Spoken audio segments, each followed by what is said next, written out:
Biography writing.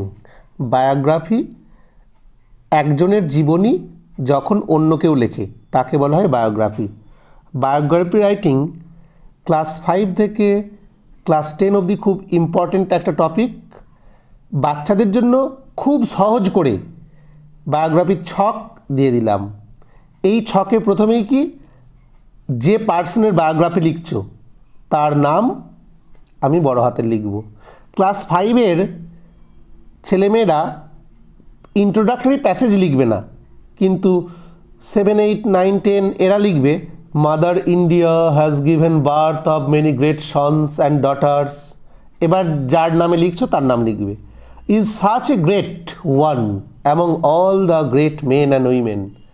তারপরে যার নামে লিখছো বায়োগ্রাফি তার নাম লিখবে ওয়াজ বর্ন অন, তারিখের আগে অন বসে আর সালের আগে ইন বসবে। তারপর কোথায় জন্মেছে, ছোট স্থানের আগে এক, বড় টাউনের আগে ইন বসবে।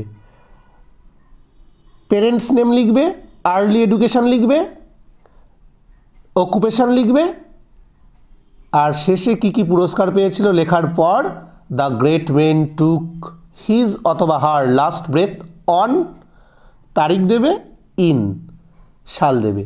We all are proud of such great person like দিয়ে নাম দিয়ে দেবে। ক্লাস 5-এর খুব বাচ্চাদের তো লেসন 1-এর সাথে রিলেটেড আছে wings, page 151। Number 10 Rabindranath Tagore. দেখো ছবি দেওয়া আছে।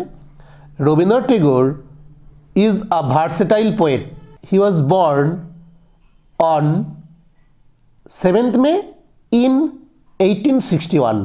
He was born at Jorasakho in Kolkata, now Kolkata. He was born at Jorasakho in Calcutta, now Kolkata. His parents were father Debendranath Tagore and mother Sharda Devi.